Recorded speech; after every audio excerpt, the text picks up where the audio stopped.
freedom of speech away? Nothing to do with freedom of speech. Are you taking my freedom of speech away? You need to educate yourself on what the First Amendment is. Okay? Are you taking my freedom of speech away is what you're telling me. I'm telling you, you cannot use abusive and obscene language. Tell me what you're doing. Are you taking my freedom of speech away? All right. Are you taking my freedom of speech away? Are you taking my freedom of speech? Are you taking them away? Are you taking it away? I gave you your warning. Are you taking it away?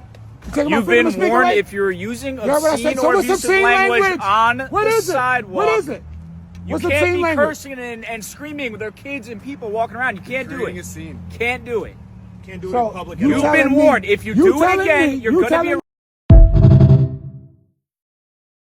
Welcome back, everybody. As many of you guys know, I'm a law enforcement trainer instructor. I train and instruct military and law enforcement all over the country on various law enforcement disciplines to include constitutional law, case law, patrol tactics, use of force, advanced criminal investigations, etc.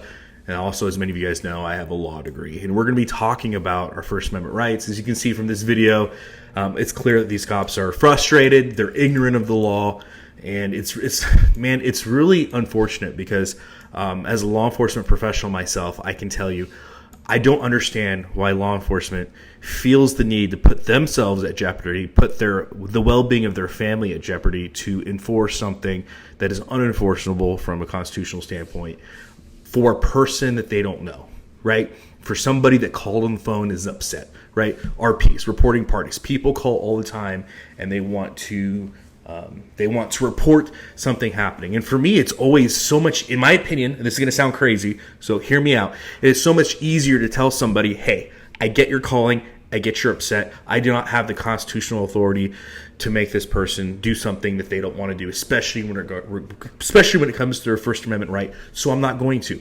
Anything that person says to me on the phone, cool, whatever. I don't see how that person is going to convince me that I need to violate somebody's rights and put myself and my family's life in jeopardy and their well-being in jeopardy. I don't know it. For those of you that are cops that can explain that to me, I'd love to hear it. So again, let's start from the beginning here.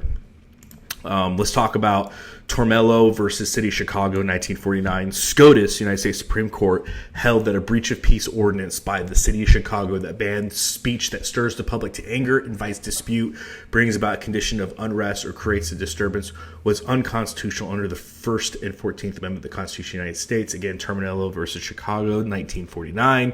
Next, we have Cohen v. California, 1971. The United States Supreme Court affirmed that states must have a better reason than general concern for disturbing the peace when they ban displaying an expletive in a public space.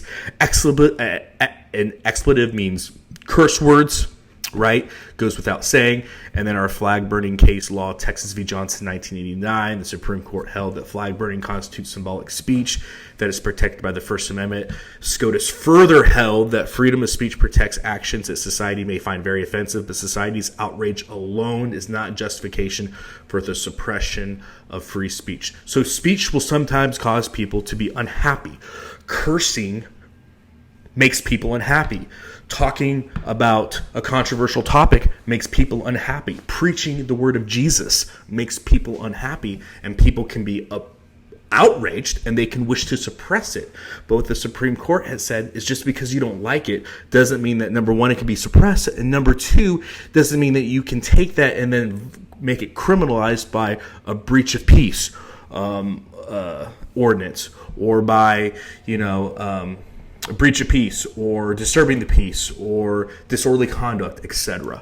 And so again, the Supreme Court is firm on this, and the reason why the Supreme Court's opinion matters is because we have something called judicial review doctrine that was established because of Mayberry versus Madison, 1803, which emphatically states without equivocation that the Supreme Court has the right to make these decisions as it regards to the interpretation of the law. So there you have it. I hope that was helpful for you guys. Hope you guys enjoy that. We're going to be getting some content kicked out, some podcasts kicked out. So I hope you guys are looking forward to that just as much as I am. Please like, share, subscribe. Ask your questions in the comment section below. Let's take this down in the comment section below. What do you think of this? How do we change this culture in law enforcement? I'm curious to know what you guys have to say in the comment section below. As always, guys, long live the Republic.